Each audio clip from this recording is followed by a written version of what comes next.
French Defence Advanced Variation by Shaun Taulbut, Side 1.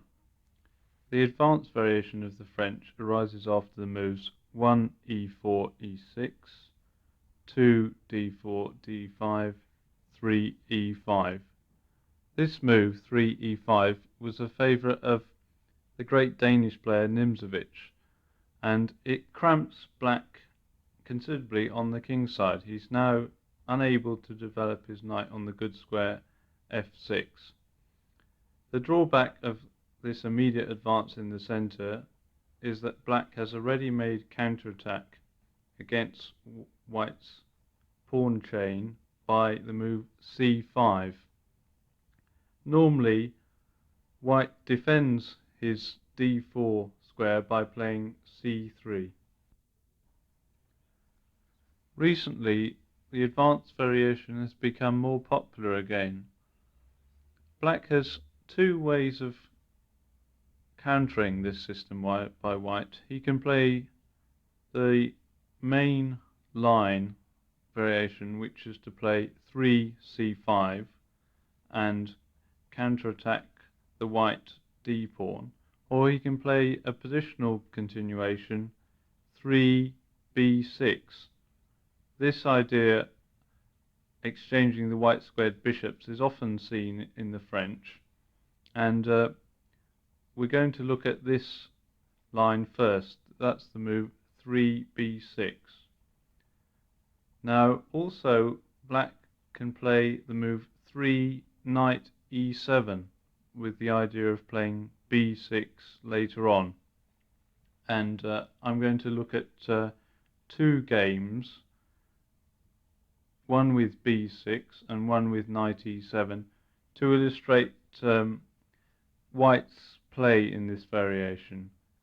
The first game we're going to consider is the game Sachs against Nigel Short, which was played at the London Grandmaster Tournament 1980. Now Nigel Short played 3 b6. Switch off the tape and see what you would do as white next. Sachs played the move 4 knight f3. There are several alternatives for white here, and one of them is 4 c3. Now 4 c3 stops black exchanging the white squared bishops immediately. Can you see why? After bishop a6, white captures, bishop takes a6, black recaptures, knight takes a6, and then white plays queen a4 check, winning a piece. So after 4 c3, black plays queen d7. This prevents white from playing queen a4 check. Now let's have a look at this position after 4 c3, queen d7. Now white's plan in the position is to build up a gradual kingside attack by playing f4, g4, and then f5. He can also play knight to h3 and then to f4, and possibly following this up with c4, trying to undermine white's centre. Now black normally exchanges the white squared bishops and hopes that he will be able to reach an ending where his bishop will be much better than white's. Now this exchange of the white squared bishops is probably a little overrated, and I'm going to illustrate this by showing part of a game Kuprychik against Korchnoi, played in the Soviet Union in 1970. After 4 c3, queen d7, white played the move 5 a4. The idea of this move is, after a possible bishop a6, white can capture on a6, black recaptures, knight takes a6, and then white plays a5, opening up the a file for his rook. So in this game, Korchnoi replied 5 a5, preventing this possibility. Now white played 6 f4 with the plan that I discussed before of playing g4 and f5 with a kingside attack. So Korchnoi prevented this by playing 6h5. Now Kuprajik has to play a little more slowly in order to enforce through this advance g4.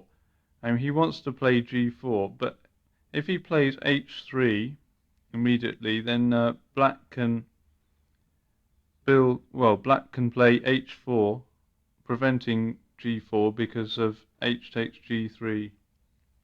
And obviously this isn't very good for white, because then he can't support the advance f5 with a pawn.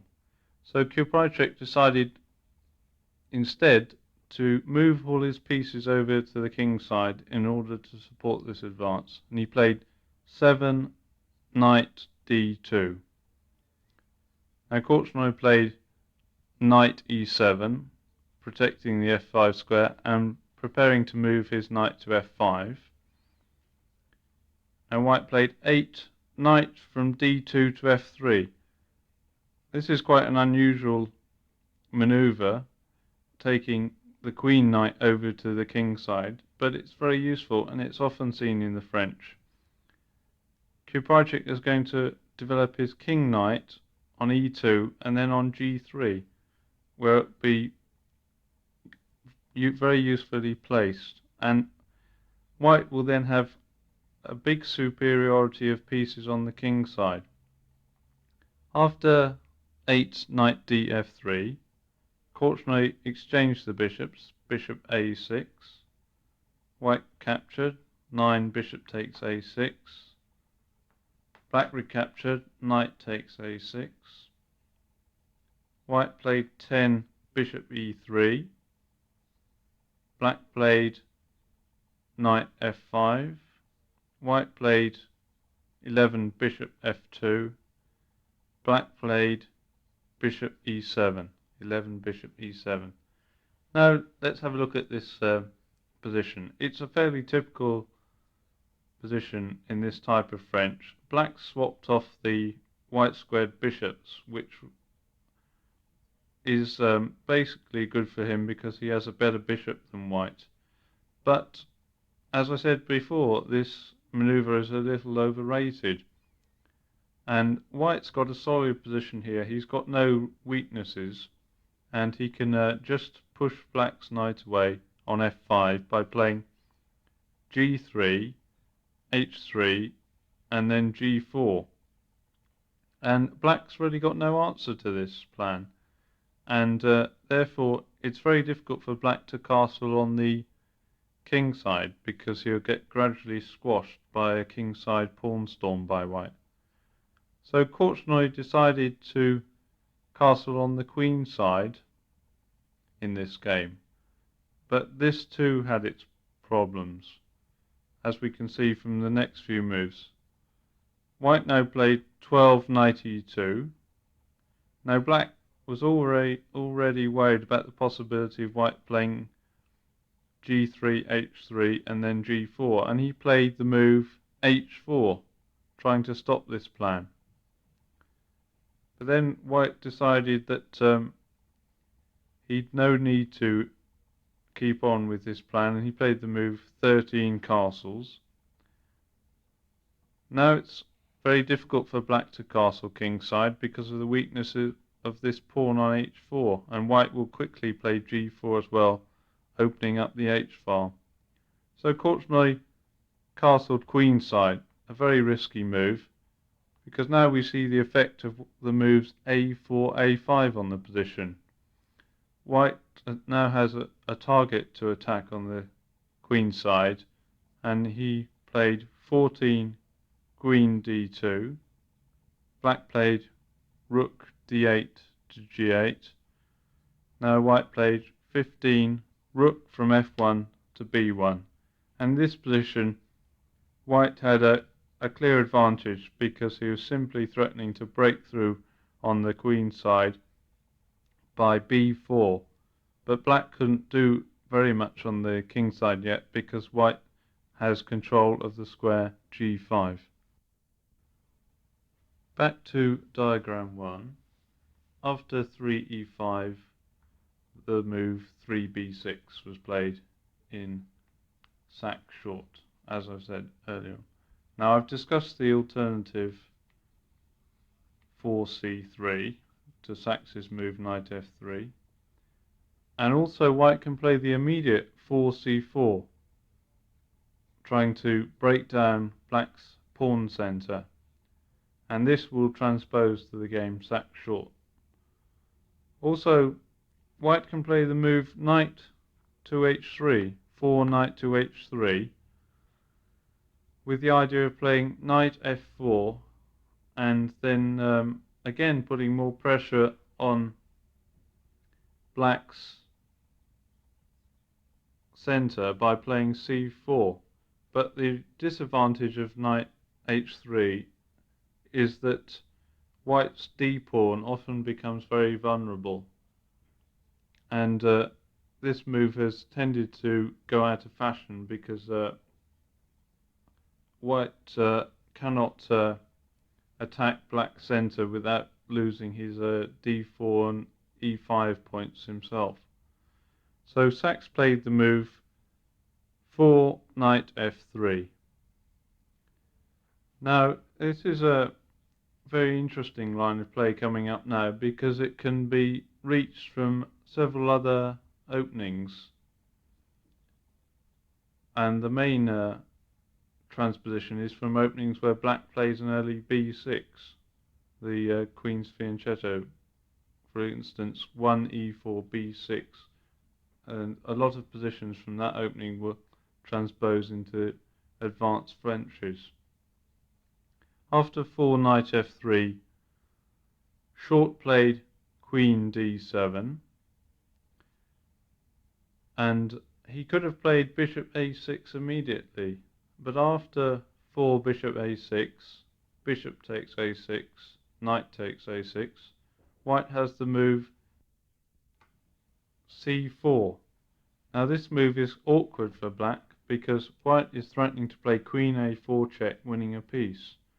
And if black plays queen d7, then white can capture on d5, c takes d5, and black is forced to recapture with the pawn. And this is disadvantageous for black because white can build up a very strong attack down the e-file after a possible pawn sacrifice with e6. And also black's knight on a6 is very vulnerable. So black played the preparatory move queen d7. Sax played 5c4. Now this is a very double-edged move, because this move will often leave black with a very strong bishop on b7, which is going to bear down on white's king side after black's exchanged on c4. But the disadvantages of this position for black are his king side is very cramped, and his king side development is very difficult. He can't simply play the normal knight f6 and bishop e7, and if he plays knight e7 first, then his bishop is blocked in, so he has to waste a lot of time in order to develop his king side. After 5c4, Short played knight e7, white played 6 knight c3, black played bishop b7, white played 7 bishop e2, black played knight from b8 to c6. Now white played 8 castles. Now switch off and see if you could find out what black should play here. Now Short played d takes c4. He's obviously worried about the development of his king's bishop, which is stuck on f8, and he doesn't want to fianchetto it because this would leave black with very bad weaknesses on f6 and h6. So he decides to swap off pawns in the centre and then establish his knight on d5 and then play bishop e7. But in fact, this only mobilizes the white pieces, and black should probably play the move knight a5 first, 8 knight a5, thus stopping white's bishop on e2 from coming into play, as it does in the game.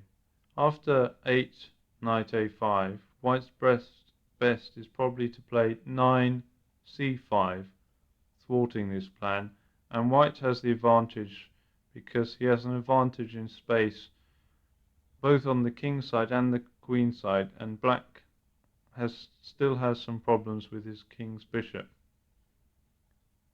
Anyway, back to the game. Short played 8 d takes c4. White played bishop takes c4. Now black played the move knight a5.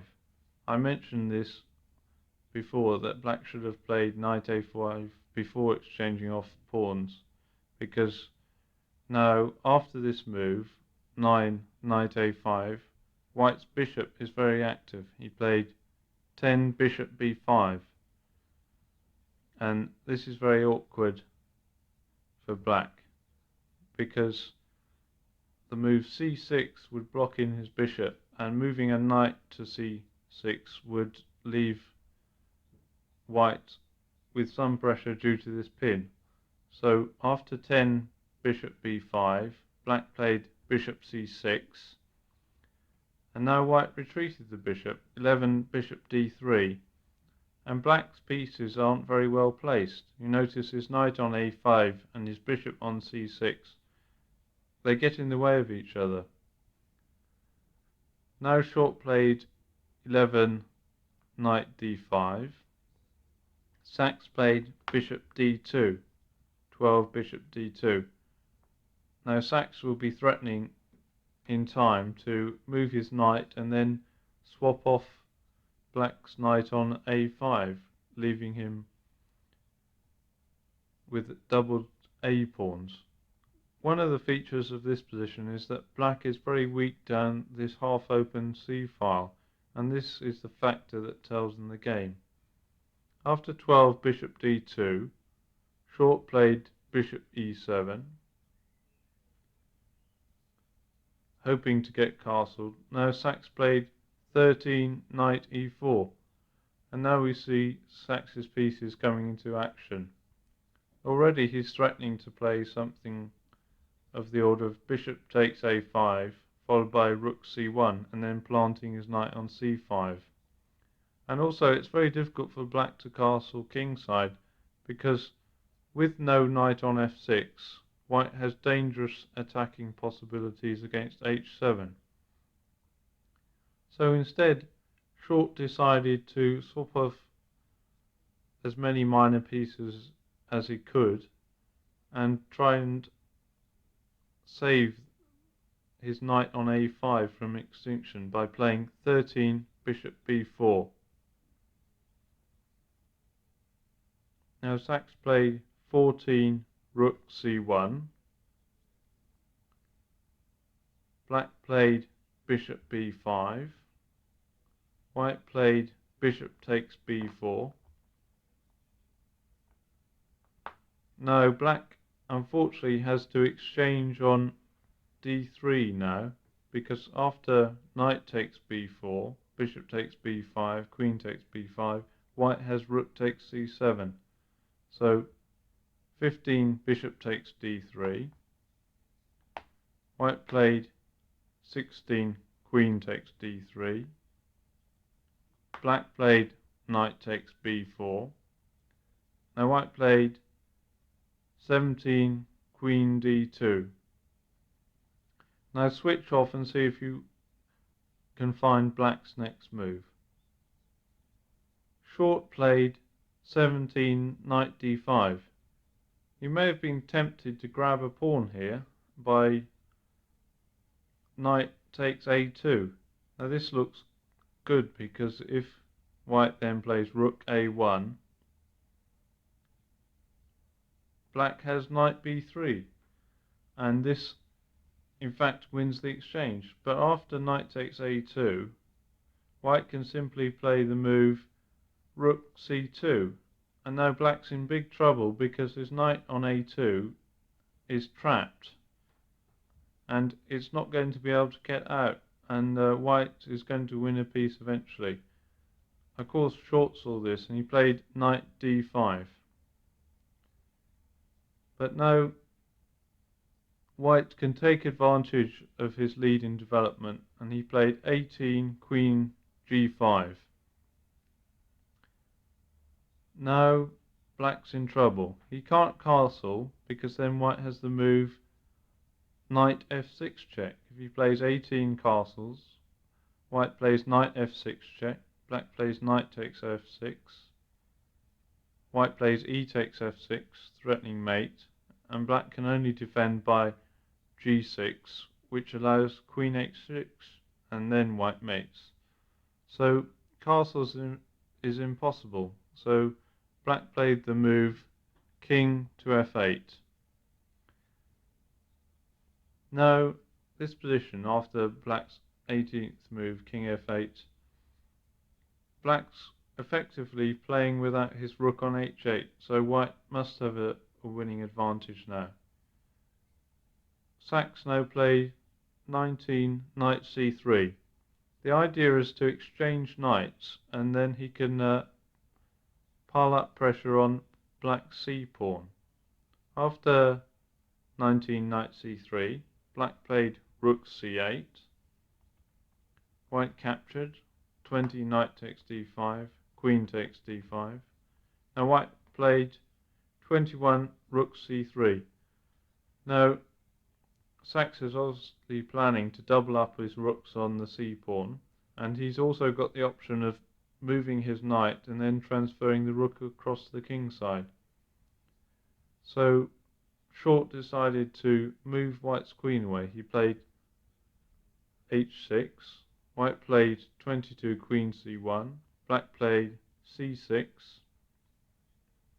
white played b4, 23 b4, black played knight b7, white played 24 queen a3, black played rook a8. Now switch off the tape and see if you can see white's next move. Sachs played 25 rook takes c6, the winning move. White wins a pawn because black cannot recapture queen takes c6 because of b5 discovered check. So white's effectively won the game now. His rook penetrates into black's position. The remaining moves were 25 g5, 26 b5 check, king g7, 27 queen e7, knight d8, 28 queen f6 check, king h7, 29 rook d6, queen takes b5, 30 d5, queen e8, 31 knight d4, rook g8, 32 d takes e6, knight takes e6, 33 knight takes e6, rook g6, 34 knight c7, and black resigned because he's losing a piece. Now we're going to have a look at a similar game to Sack-Short, Kuprajik-Vaganyan, and black played slightly differently in this game, and I think it's worth looking at this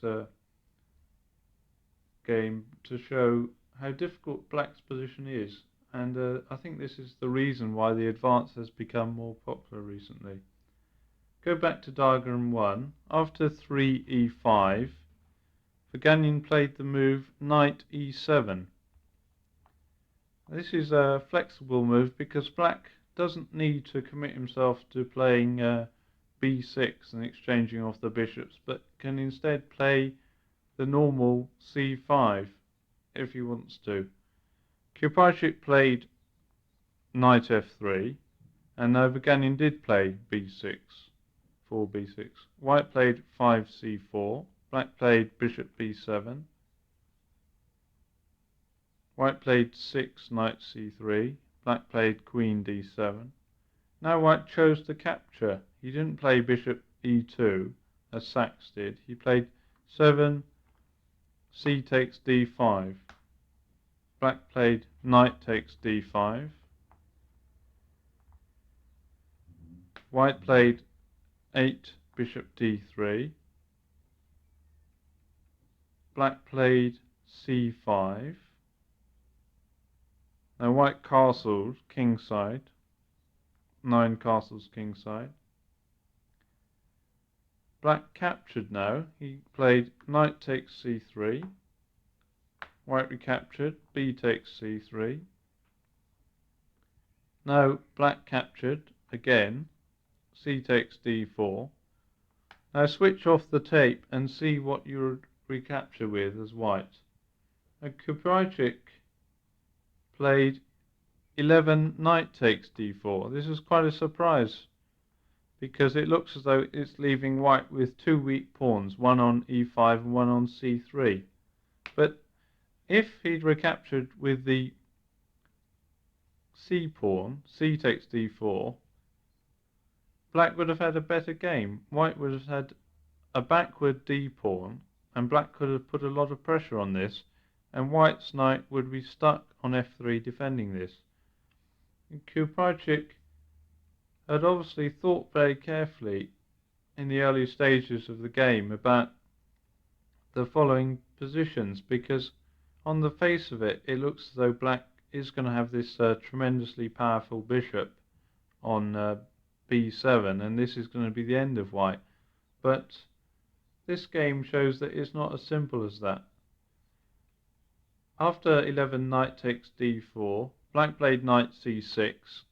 Now this looks as though white's got to either retreat by knight f3, which is obviously undesirable after black plays castles queenside, threatening to take the bishop, which would force the exchange of queens and give black a better ending. And obviously if white takes off on c6, black recaptures probably with the queen, and he's threatening mate immediately, and he can follow up possibly with castles queenside, or possibly just by playing bishop e7 or bishop c5 with a better position. But Kuprajcik came up with a surprise move now. He played 12 rook b1. Now, Kuprajcik's one of the most recent Soviet grandmasters, and he's noted for his very daring attacking play. And here he's giving Vaganian an opportunity to take a pawn. Now black could play 12 knight takes e5, but then white plays bishop b5. Black has to move the knight back to c6, and then the position takes on a different character. White's lost this e5 pawn, but it opens up the e file for his rook, and also he can play his bishop to f4 at some stage, which might be very dangerous for black if his king's on the queen side. And I think this is a very dangerous line for black. Also, after knight takes e5, bishop b5, knight c6, queen a4 is a strong possibility, because then black has to defend his knight again, and white can follow up with a strong attack by playing rook d1. So this shows the ingenuity really of Kuprajcik, and probably slightly surprised Vaganian when he just simply played 12 rook b1, not defending his e5 pawn. And this move rook b1 is very useful later on. Black now played the move bishop c5. Now he's obviously threatening now to capture the knight on d4. White played 13 bishop e3.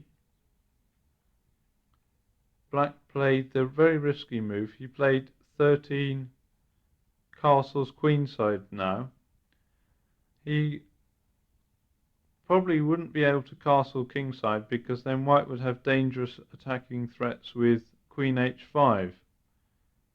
But the best line of action here for black was to play, instead of 13 castles queenside, to play 13 bishop takes d4. Then white probably would recapture with the pawn, c takes d4, and then play knight e7, followed by blockading on d5. Then black would have a very solid position. After 13 castles queenside, white played 14 bishop b5. Now black captured on d4, bishop takes d4. White recaptured with the bishop, 15 bishop takes d4. Now black played the move 15 queen d5. Now this looks very awkward for white, because black's threatening to play knight takes e5 with a discovered threat of mate, and it looks as though white's position is going to crumble very quickly. But I've chosen this game because of some of the surprising features of it. White now played 16 bishop takes c6, black recaptured with the bishop, bishop takes c6. It looks as though black's got complete control, because he's threatening mate and white's going to have to defend against this. Then black can follow up with some kind of kingside attack, and also black's got control over this open queen file. White's always got to put his bishop on d4 to stop black from penetrating. But in fact the position isn't really like that at all. Black's king position is more vulnerable, as it turns out, than white's, and I think this shows some interesting features of this line. White now played 17 f3. Now black played the move h5. He was obviously trying to play h4 and then, or possibly move his rook into play by playing rook h6 and rook g6, but this move is too slow, and he probably should have tried to consolidate on the queen side with king b7. After 17 h5, white played a4, 18 a4. Black played king b7. White played 19 queen e2. This is quite a strange move. It looks as though white's just leaving a pawn on pre, and black can take with bishop takes a4. But this is white's idea. If black takes the pawn, the a file will be open, and then white can possibly sacrifice a piece either on b6 or a7 to expose black's king. Now Vaganian was probably very wary of taking this pawn, and he played the move queen to a5. White played 20 rook b4. Now Vaganian played rook d5. White played 21 rook f to b1, and we can see now that all white's pieces are being lined up against black's king's position. Black played 21 rook h d8. White played 22 h4. This is a good move just to put the white king in safety. And black decided to move his king away before white continued with his plan of playing queen e3, piling up more pressure on b6. So he played king a8. White played 23 king h2. Now black decided to take the pawn. He played 23 bishop takes a4. Now this was a blunder, allowing a winning move. Switch off the tape and see if you can see what white played next. He played 24, bishop takes b6. Now, this move has been coming for a long time. White's whole play has been aimed at sacrificing a piece to open up black's king. Now, it's surprising that Vaganian hadn't calculated that this won at this stage. Black must recapture. A takes b6. White plays 25, rook takes b6. Now white's got the simple threat of rook a6 check, winning the queen, and rook a6 check is a devastating threat anyway. And notice that black only obtains a losing ending if he plays rook b5 or bishop b5. White can simply take that. So black played king a7, white played rook b7 check, black played king a8. Now white played queen to b2, 27 queen b2. Now white's threatening to play rook b8 check, followed by mate. So black now played rook from d8 to d7. Again, rook b5 leads to a losing ending after rook takes b5, bishop takes b5, queen takes b5, queen takes b5, rook takes b5. But this was the best chance. Now switch off the tape and see if you could see what white should play next.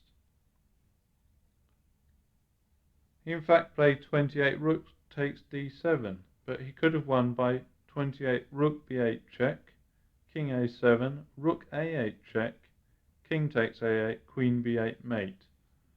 After 28 rook takes d7, white still threatening queen b8 mate, so black played rook b5.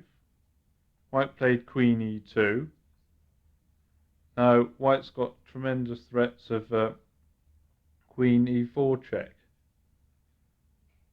And black decided to play rook takes e5, but he resigned after 30 rook d8 check. After rook d8 check, king f7, queen f2 check, queen c5, queen takes c5 check, rook takes c5. White simply wins the piece by rook a1, and if rook a5, rook d4, or the same after rook c4. These two games are illustrative of the chances white gets when black tries this positional way of playing by playing b6 and bishop a6, exchanging off the bishops, or b6 and bishop b7. This pawn on e5 is really cramping black and making his development very difficult. So now we'll move on to the mainline French. Back to diagram 1. After 3e5, black plays the move 3c5, and this threatens to destroy the supporting pawn at d4, and then the black could eliminate white's pawn on e5. Now white normally plays 4c3 to support this pawn, but he's got a playable alternative in 4d takes c5, and I'm going to look at this first. After 4d takes c5, a game Velimirovich-Holmov, USSR Yugoslavia, went knight c6, 4 knight c6. Normally black plays this move before recapturing to avoid the possibility of queen g4. After 4 bishop takes c5, queen g4, knight e7, white plays the move 6b4, black plays bishop b6,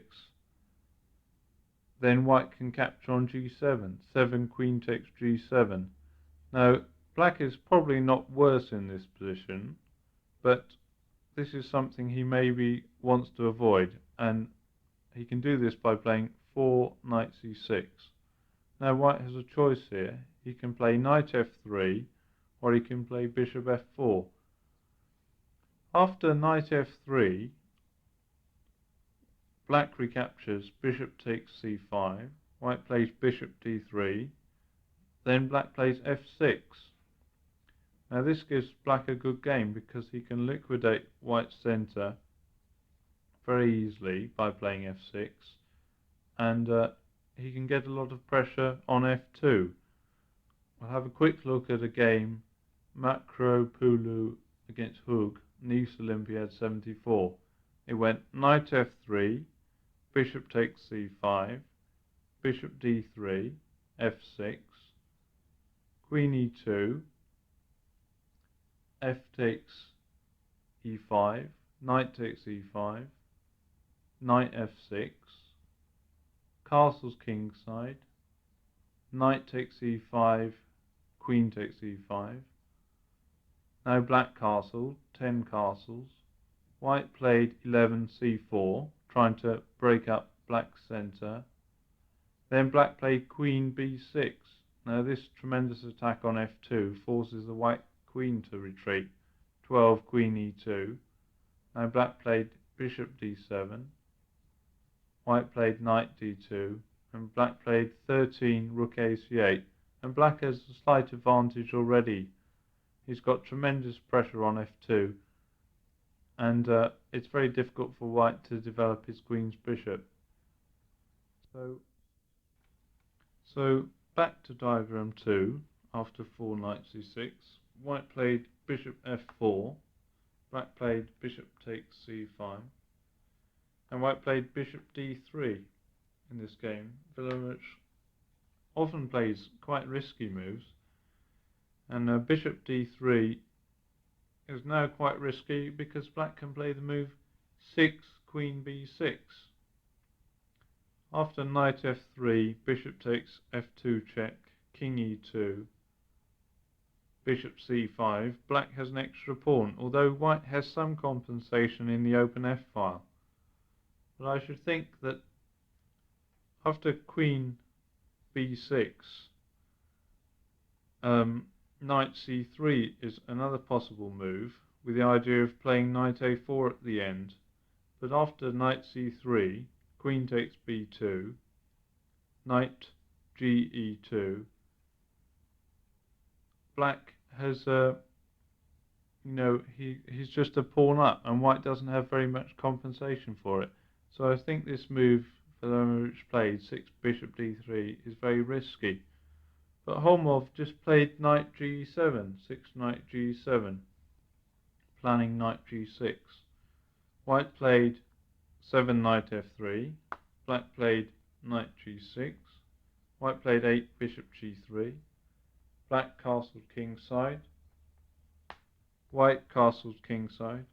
Now black played the move 9 f5, threatening f4, white captured on f6, 10 e takes f6.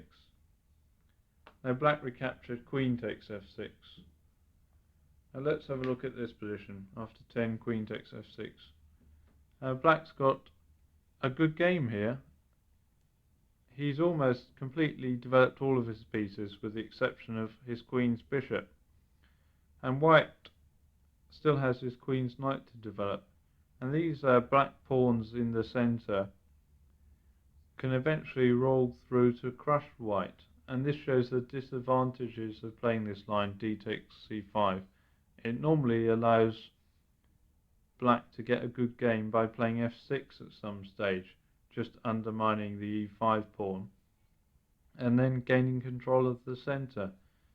And in fact, white won this game, but only by rather desperate measures. White had to sacrifice the exchange to stay alive, in fact, and only won because of a swindle.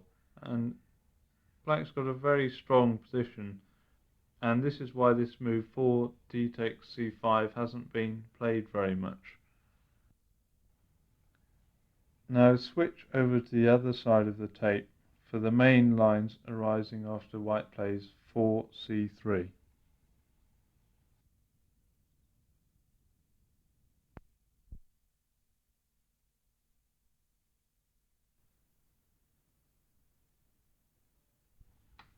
Advanced French, side 2. Now we're going to have a look at the position after the moves 1e4, e6, 2d4, d5, 3e5, c5, 4, c3. Now normally black plays the move 4, knight c6, but first of all I'm going to consider an idea of Bob Wade's. The idea of playing queen b6 followed by bishop d7 to b5, exchanging off the white squared bishops. This is a very interesting idea and one that deserves some attention. Now after queen b6,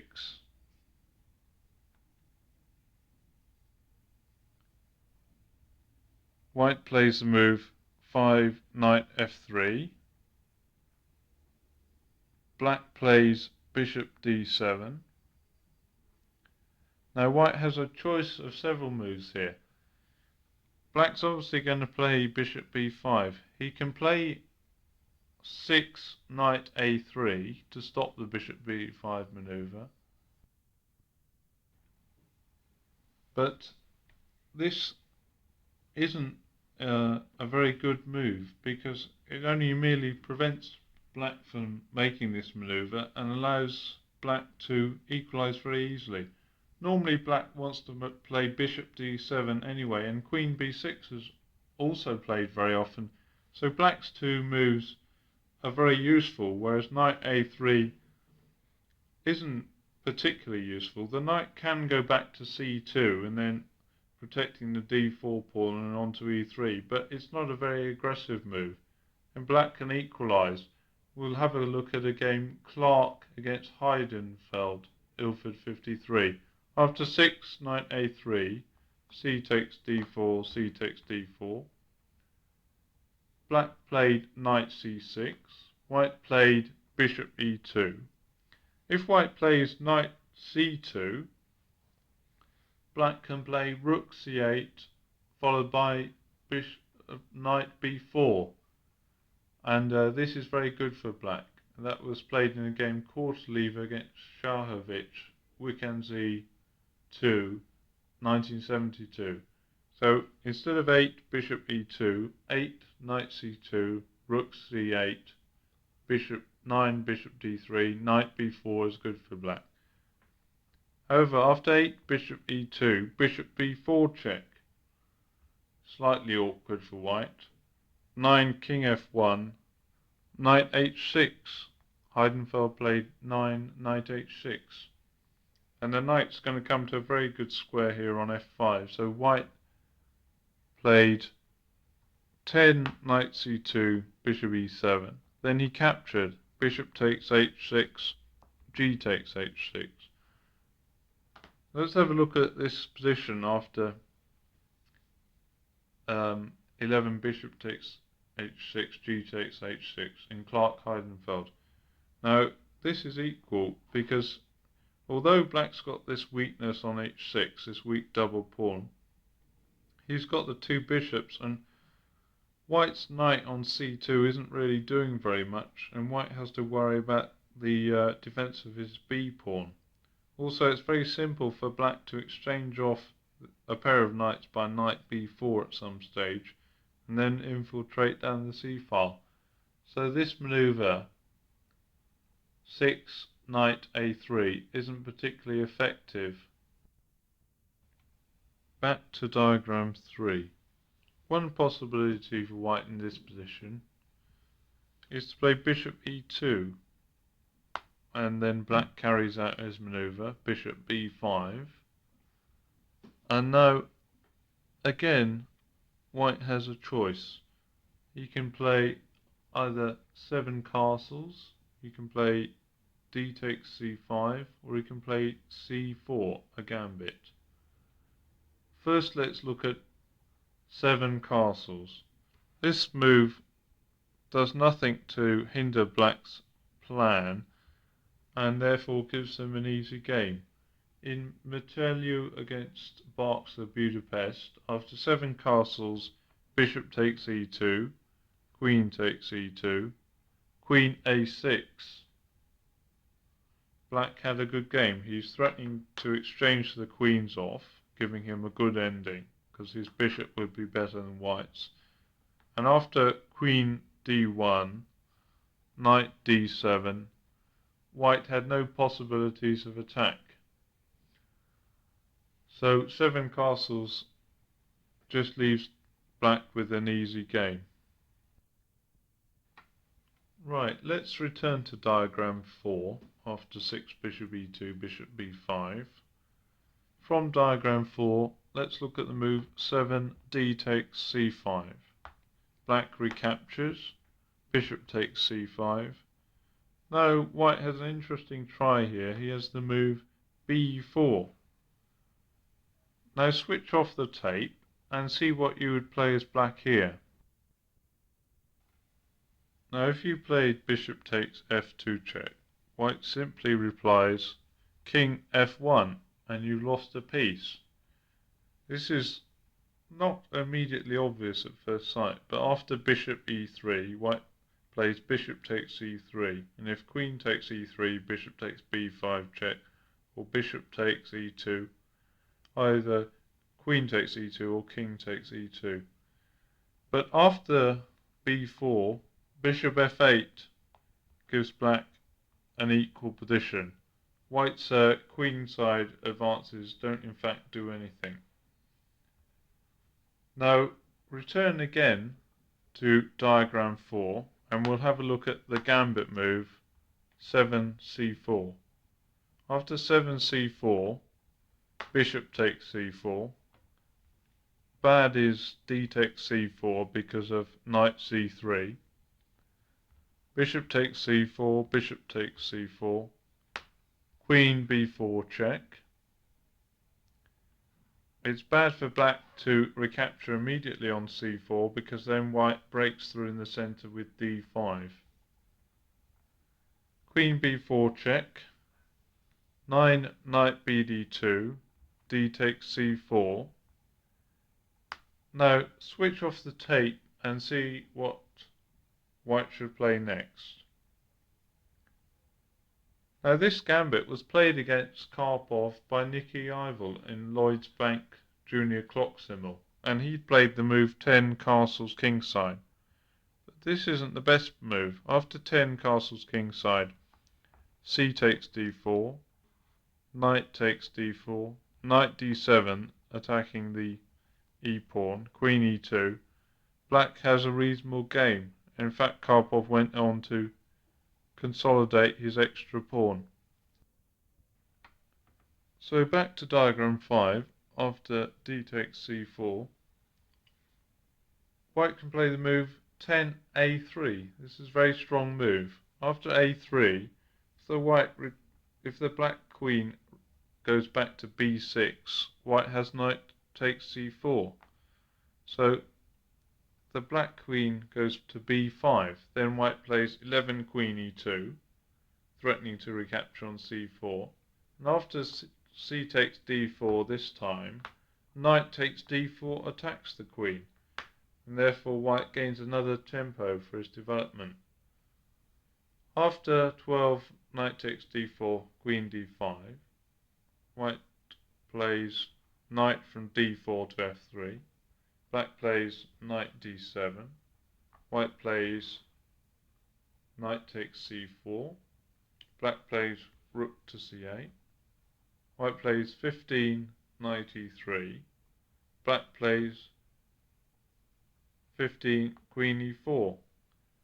Now switch off the tape and see what you would do next as white. Well, white's got only one good move here. It's the move 16 b4. Now this sacrifices a pawn. Now white can't defend his e-pawn very easily because a simple retreat of the knight would allow black to swap the queens with a better ending. And b4 is a good move because it prevents black from playing either knight c5 or bishop c5. After 16 b4, knight takes e5, knight takes e5, queen takes e5, bishop b2. White's got a development advantage, and this is sufficient compensation for the pawn. And White went on to win in a game Pinter Ornstein, Budapest, 1977. Right, go back to diagram 3, and we'll look at another way of playing for White. And this was a very interesting way of treating this Wade variation.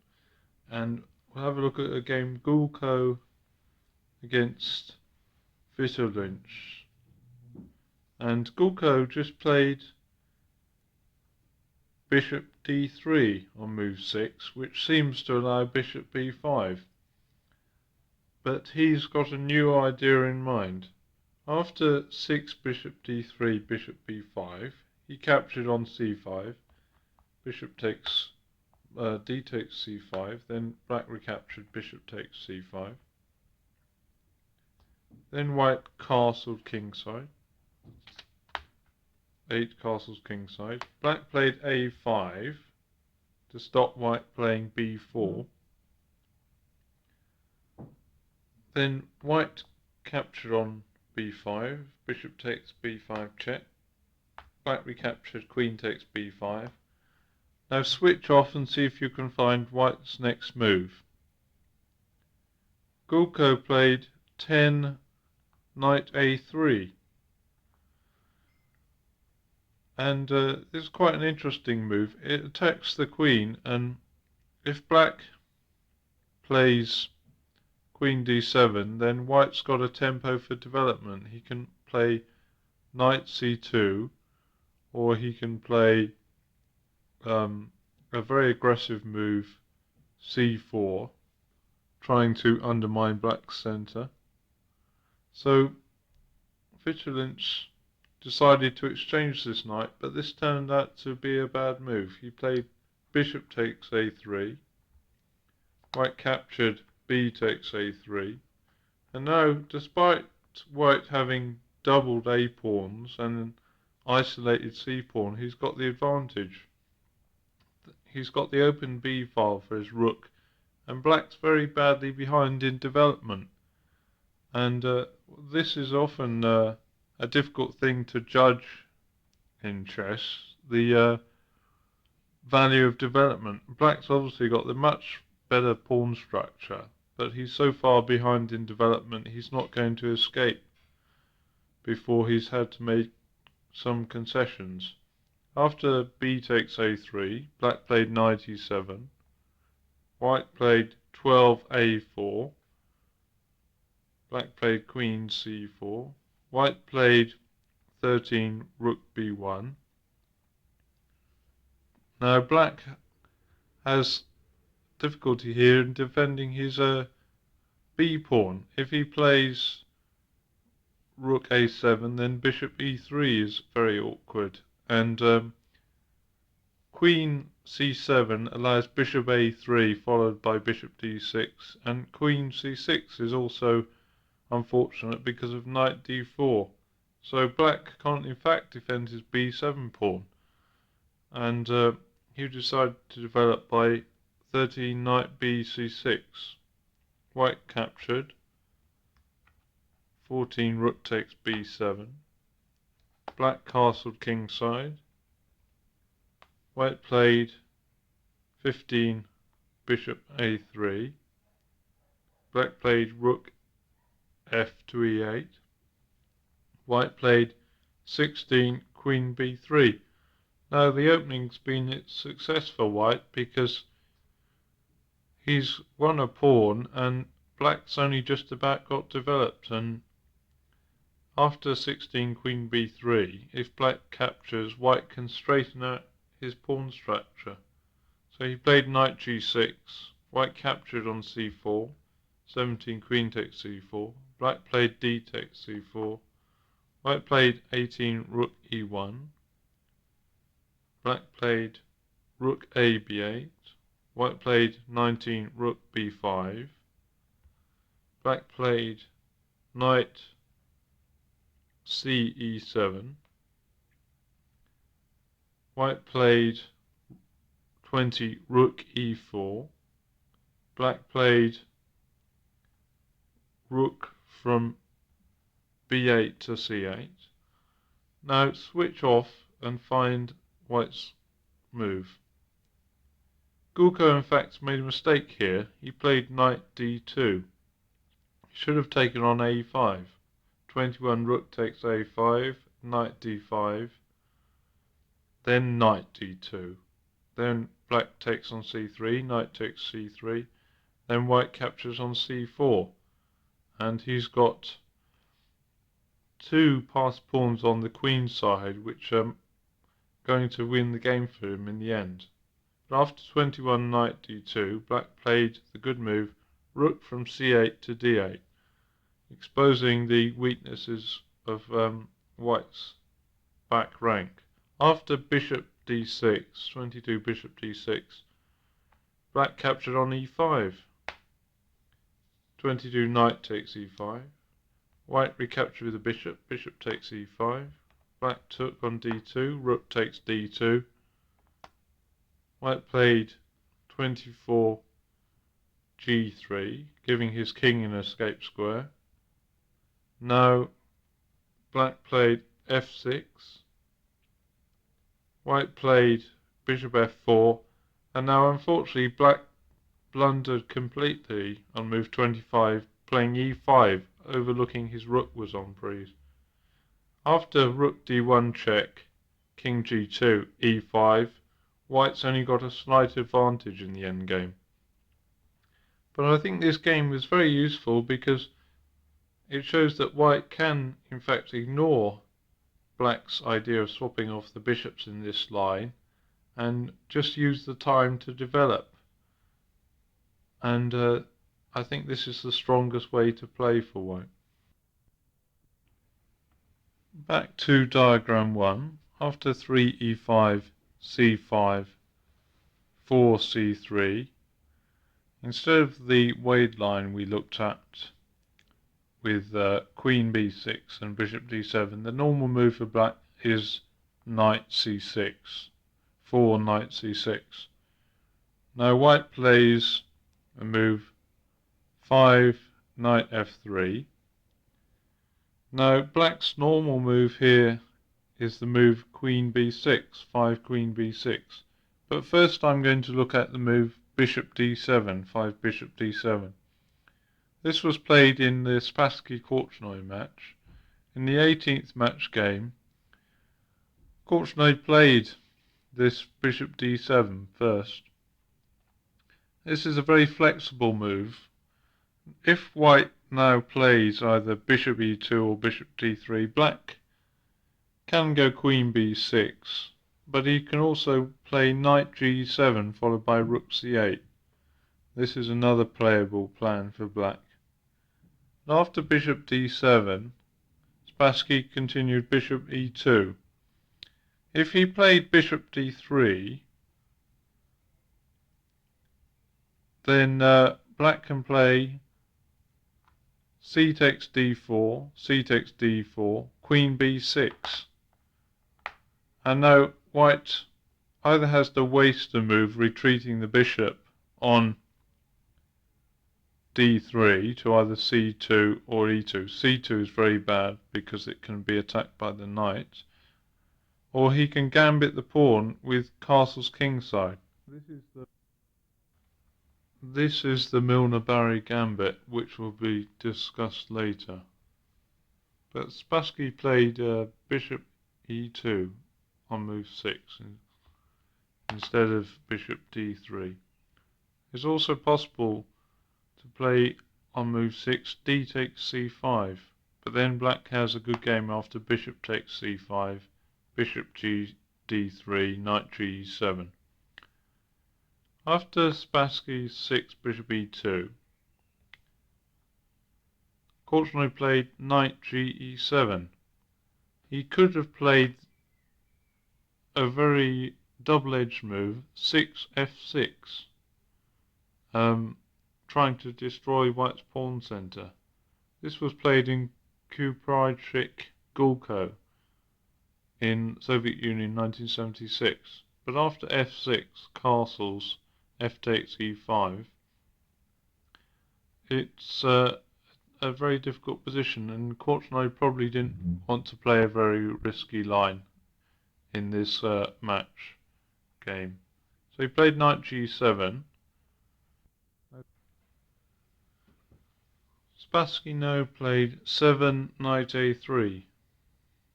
Now this move has some point because White is going to play his knight back to c2, and he's anticipating Korchnoi playing his knight to f5, and Spassky's worked out an unusual idea, the idea of putting his knight on e3 when the black knight comes to f5. After 7 knight a3, Korchnoi took, c takes d4, White recaptured, 8 c takes d4, Black played knight f5, White played knight c2, and Black played knight b4, trying to exchange off this knight, and thus weaken White's defense of the d4 pawn. Now Spassky played his idea now, 10 knight e3. Black captured, knight takes e3, and now Spassky took with a pawn, 11 f takes e3. He could have played a simple recapture with the bishop, bishop takes e3, but then Black has a good game after rook c8, threatening knight c2, and White can't play the move rook c1 because of knight takes a2, so Spassky didn't want to allow this, so he played the move f takes e3. Now this is a very good move in its own right because it protects the d4 pawn, and White's centre is very strong now, and also White's got the half open f-file to attack with. But of course in the end game this will be an advantage to Black, and White's queen's bishop is a little short of scope here. Anyway, the game continued, 11 bishop e7, 12 a3, knight c6. Now Spassky played 13 b4. He wants to try and stop Black's queenside play before commencing attacking on the king side. So he played b4 to stop the black knight from going to a5 and then on to c4. So Korchnoi now played a good move. He played a6. The idea of this move is to post a piece on b5 eventually. After 14 rook b1, Black played knight to a7 with the idea of bishop b5, swapping off the white squared bishops. This would be a big advantage in this position because Black could easily infiltrate with his major pieces then, using c4 as an outpost. So Spassky then played 15 a4. Now switch off the tape and see what you do next as Black. Korchnoi played knight c6, moving his knight back, and this forces White to come to a decision on his b4 pawn. Spassky played bishop d2. Korchnoi played a5. Now Spassky has a choice. If he plays b takes a5, then knight takes a5, and the knight is quite well placed here. So he played b5. Then Korchnoi played knight b4. And this knight is quite well posted here. White can't do anything to get rid of it, and it'll be quite useful in an endgame. It can come to c2 at some point, attacking the weak e3 pawn. And Spassky's got no chance of getting rid of this. So this is a very long-term advantage for Black. Anyway, now Spassky castled. 18 castles. Black castled. White played the move queen e1. moving his queen to the king side. Now switch off and see if you can find black's next move. After queen e1, Korchnoi played king h8, but he could have made white's task more difficult by playing f5. After queen g3, then black can post his queen's bishop, in a better place by playing bishop e8, and this would have been better than what he played. After king h8, Spassky played queen g3. Then black played f6. Again, f5 is the right move. White doesn't want to swap on f6, because then after g takes f6, black could use the g file with his rook and he'd have a good position. And black can never take on e5, because then white recaptures with the knight and he has a very strong outpost with the knight. So f5 was a much better move. Anyway, after f6, Spassky played rook from b1 to c1. Black played f5. Spassky played 22 h4. And Spassky had a slight advantage in this position. He can move his queen and then play for g4 as white. Queen h3 and g4, and then he's got the advantage. And he had a good position in this game, but eventually he lost, and he lost the match. But I think this was an interesting opening from both sides, and shows that black doesn't have to play the normal queen b6. He can try out other ideas with bishop d7 and knight g7. Back to diagram 6. After 5 knight f3, black normally plays the move queen b6, immediately putting pressure on white's centre. Now, a move that's become very popular recently is the move 6a3, and I'm going to look at that first. 6a3 has the idea of expanding on the queen side with 7b4, and this will completely block out any counterplay that black has. If he's allowed to play 7b4, then black will have to exchange pawns on d4 or b4. White will recapture, and then white can play a queenside advance at some point with a4 and a5, or maybe just b5, driving the knight away, and white will have a big advantage, because all black's counterplay on the queen side and against white's d-pawn will not be there, and white will just have the space advantage on the king side. So after 6a3, black prevents b4 by playing c4 himself. Now this is a very interesting position, a very controversial position, and one which has been featured in a lot of games recently. Now both sides have space advantages on either side of the board, and I don't know what the current opinion is, but I think that black can equalize in this position by playing an early f6. I'll give an example of a game where black didn't play f6 and white's advantage on the king side told. This is the game Sachs against Hans Ray of the Netherlands. After 6a3 c4, white played the move 7g3. Obviously white doesn't really want to develop his bishop on e2, and it will be much better placed on h3, holding up f6. After 7g3, black played knight a5, threatening knight b3. White played knight bd2. Black played bishop d7. Now switch off and see if you can find white's next move. He played the move 9h4, This is a good move.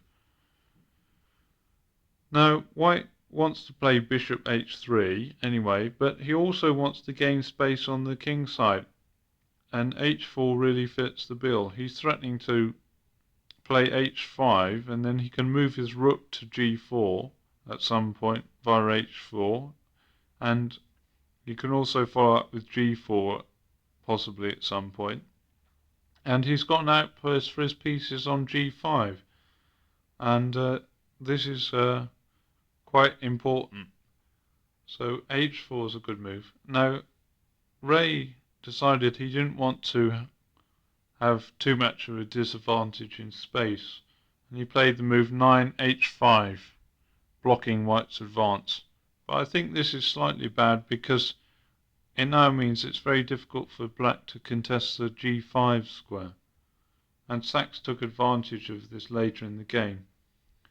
Played 10 bishop h3, black played knight to h6, white played 11 castles kingside, black played bishop e7, white played the move 12 knight e1. Now this is a good move. White obviously wants to develop all his pieces if possible, but he can't move his queen knight at the moment, and consequently can't move his queen bishop or queen rook. So he could have played rook e1 followed by knight f1, but he's decided he's going to play his queen knight to f3 and put his king knight on g2 where it can go to f4, which will be a very good square. And white is playing quite subtly, really. This knight e1 move is very strong, and of course black must defend his pawn on h5. He played g6, white played 13 knight g2, black castled on the queen side, 13 castles queen side. Now white played 14 rook b1. This is a strong move because in some positions white can play b4 followed by taking the pawn when it recaptures with pressure against black's king, and he can open up the position for his pieces quite easily. And rook b1 is also very useful when he moves his knight to f3, since a lot of moves won't come with tempo, such as knight b3. So 14 rook b1, and Ray played king b8. White played 15 knight f3. And now if we look at this position, we see the disadvantages of black's opening, because white's simply going to exchange off the bishops, the black squared bishops on g5, and penetrate with his pieces on the kingside dark squares. But it's true that black can penetrate with his pieces on the queenside light squares, and it's an interesting battle to see who comes out on top. After 15 knight f3, black played queen b3, white played queen e2, black played bishop a4, white played bishop g5, black took, bishop takes g5, knight takes g5. Now black played queen c2, white played queen f3. Now black played knight b3, and now there arose some tactics. White played 20 queen f4, black played knight d2, forking the rooks. White played rook from f1 to c1, black played queen d3. Now white played the move rook d1. Black has to take on b1 now. If he plays bishop takes d1, rook takes d1, white follows up with either rook takes d2 or queen takes d2, winning two pieces for a rook. So black had to sacrifice his queen for two rooks by knight takes b1. White captured on d3, rook takes d3. black recaptured, c takes d3. Now black's threatening to play d2, queening a pawn, and white has to play knight f3. And now switch off and see what you would play as black here. In fact, he played the immediate d2. He's probably worried about his knight on b1 after queen c1. But in fact, knight f5 is possible, and then after queen c1, d2. And this way his knight gets to a better square. He played d2 immediately, and after knight takes d2, knight takes d2, queen takes d2, knight f5. White played queen g5, and you notice white's gained a tempo on the other line. After queen g5, black played bishop c2, white played queen f6, black played rook from d8 to f8, white played 29 knight f4. Now black made a mistake here, he played king c7, and this exposes his king to a lot of dangers. To king c7, switch off and see if you can see what white would play next. White played 30 c4. Now if black plays d takes c4, white plays d5, and black's position collapses. So he played knight takes d4, white played 31 c takes d5, threatening to take on e6. Black played bishop f5, white played bishop g2, black played king b8, white played queen e7, d6 was also possible. After 33 queen e7, black took, e takes d5, white captured, knight takes d5, black played knight e6. Now white played the move 35 queen d6 check. In fact, he could have won by knight c3, threatening mate, knight c7, the only move, knight b5, rook c8, and then knight d6 wins. But instead Sachs played queen d6 check. After king a8, he played queen b4, threatening knight c7 check. Black was forced to play rook c8. White played knight c3. Black played knight d8, defending against the mate. White played knight b5, threatening knight d6. Black played rook c1 check, king h2. Black played knight c6. White played queen f4. Black played rook c5. White played 41 knight c7 check, king b8, 42 e6, king c8, 43 queen d6, and black resigned. After he moves the rook, white plays knight b5 with a winning position. So back to diagram 6. Let's have another look at this. After 5 queen b6, 6a3, c4, the game I showed you was fairly typical of this line when both sides attack on opposite sides. And I think in practice white has a slightly better chances when this happens. So after 6a3, c4, I think it's a better idea for black if he tries to attack in the center and on the king side. And I want to show a game, the opening of a game where he did this, and this was the game Enders against Ullman. After c4, white played 7 knight bd2 and black played f6.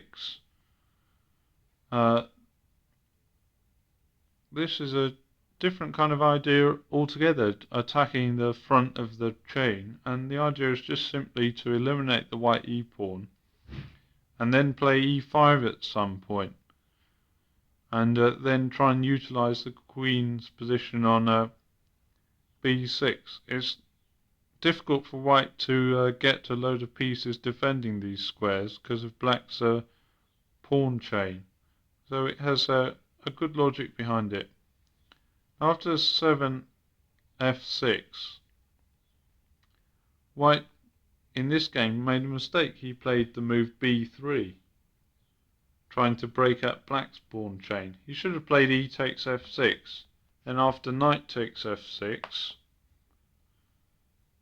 he can play the move g3 with the idea of bishop g2.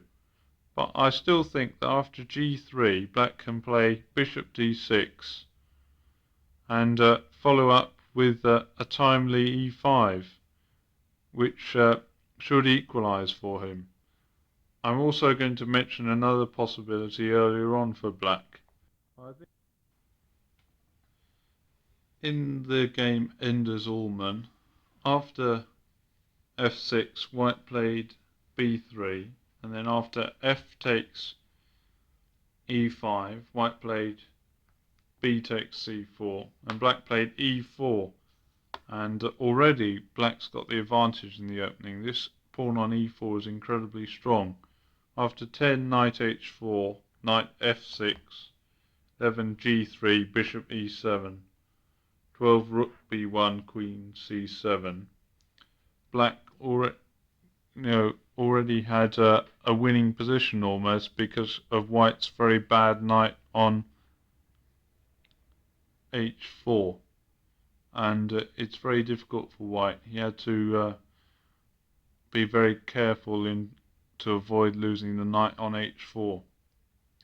So I think this is the strongest way of playing for black, rather than allowing white to build up a very strong position on the king side as in Sachs Ray. Now go back to diagram 6 again. After knight f3, queen b6, 6a3, black also can play the immediate f6 rather than play c4. Now I think this is good enough for equality as well. This was played in a game Mestal Kome, Tel Aviv 77, and after f6, white played e takes f6, black played knight takes f6, white played b4, black played c takes d4, white played c takes d4, black played bishop d6, white played bishop b2, black played castles kingside, white played bishop e2, black played a6, white played castles, black played knight e4, white played knight bd2, black played queen c7, and black's got a fairly good position and went on to win the game. It's very difficult for white to dislodge this knight on e4. I think this is a very promising way for black to meet 6a3. Now let's return to diagram 6. After knight f3, queen b6, instead of the move a3, we're going to have a look at the Milner-Barry gambit. That arises after 6 bishop d3. Now it's very difficult for black to decline this sacrifice. After 6 bishop d3, black captures on d4, c takes d4, white recaptures c takes d4. Now black mustn't play knight takes d4 immediately because of knight takes d4, queen takes d4, bishop b5 check, winning the queen. But after bishop d7, white castles, black takes on d4, knight takes d4, white takes on d4, knight takes d4, black captures on d4, queen takes d4, and now white normally plays the move knight c3, offering another pawn. Now black has a difficult choice here. He can either take the second pawn, queen takes e5, or he can attempt to develop his position. Now, after knight c3, white's threatening to play knight b5, gaining a tempo on the queen because of bishop takes b5 is impossible. So the move normally played in this position is a6 in order to prevent knight b5. At present, the theory on the Milner-Barry gambit favours black, but we have put the details in the booklet so that you can form your own opinion. This concludes the tape on the French defence advanced variation.